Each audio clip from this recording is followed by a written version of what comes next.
Hello दोस्तों, मैं धीरेन स्वागत करता हूं आपका एग्ज़ाम स्टडी विद संगीता में। दोस्तों, आज के इस वीडियो में हम बात करेंगे आरआरबी एएलपी और टेक्नीशियन भर्ती 2024 के लिए साइंस के एक और मोस्ट इम्पॉर्टेंट टॉपिक की।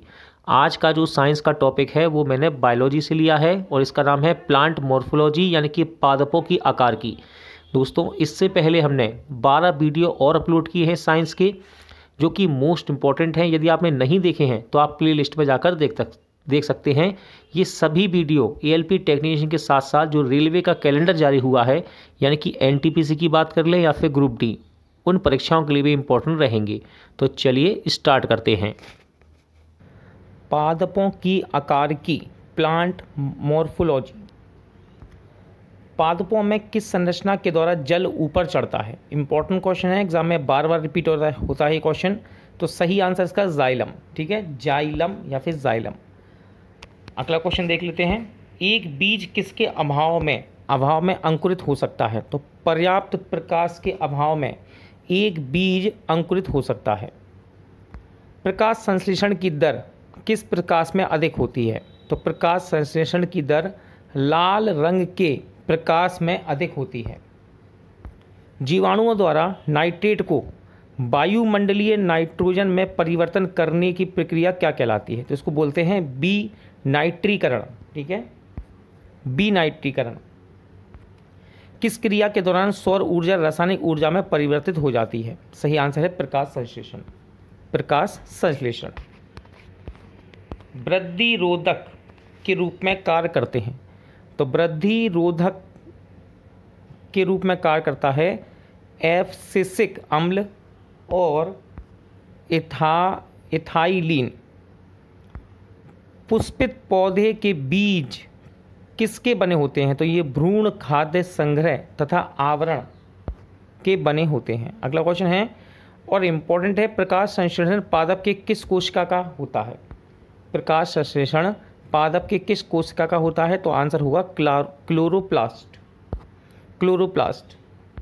यदि हम केंचुए अथवा जोंक पर नमक छिड़कते हैं तो वे क्यों मर जाते हैं? तो देखिए इसका कारण है प्रसारण प्रघात के कारण वे मर जाते हैं। कौन सी फसल मिट्टी को अतिरिक्त नाइट्रोजन प्रदान करती है? तो ये है मटर, ठीक है। कौन सी फसल मिट्टी को अतिरिक्त नाइट्रोजन प्रदान करती है? तो ये है मटर। कौन सा तत्व पौधे के विकास में आवश्यक नहीं है? कौन सा तत्व पौधे के विकास में आवश्यक नहीं है? आंसर है सोडियम। वर्मी कंपोस्ट क्या है? तो वर्मी कंपोस्ट कार्बनिक जैव उर्वरक होता है, ठीक है। वर्मी कंपोस्ट क्या है? कार्बनिक जैव उर्वरक। किस पौधे को औषधीय भारतीय चिकित्सक कहा जाता है? इंपॉर्टेंट क्वेश्चन है। तो ये है आपका आंवला। अफीम पौधे के किस भाग से प्राप्त होता है? तो अफीम पौधे के फूल से प्राप्त किया जाता है। किससे? फूल से। सबसे पहले बनने वाला प्राथमिक जाइलम तत्व को क्या कहते हैं? तो इसको बोलते हैं प्रोटोजाइलम, ठीक है। सबसे पहले बनने वाले प्राथमिक जाइलम तत्व को क्या कहते हैं? प्रोटोजाइलम। रेशम के कीट सामान्यतः किस पेड़ पर पाले जाते हैं? तो ये सहतूत के पेड़ पर पाले जाते हैं। कॉफ़ी पौधों के किस भाग से प्राप्त होती है? तो कॉफ़ी पौधे के बीज से प्राप्त की जाती है।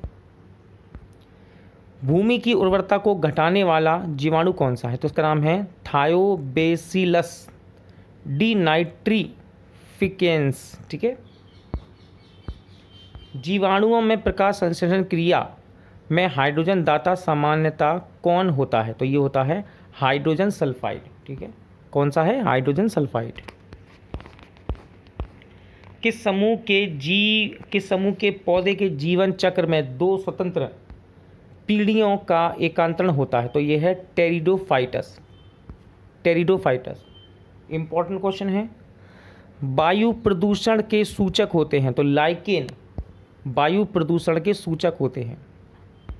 अंडाशय विहीन पुष्पोद्भिद क्या कहलाते हैं? तो इसको बोलते हैं जिम्नोस्पर्स, ठीक है, जिम्नोस्पर्स।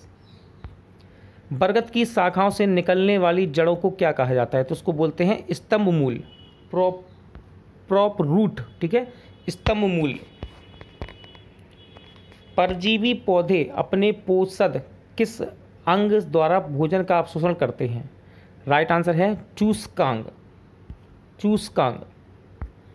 किस प्रकार के पौधों की जड़ों में द्वितीयक वृद्धि पाई जाती है? तो ये पाई जाती है द्विबीजपत्री पौधों में।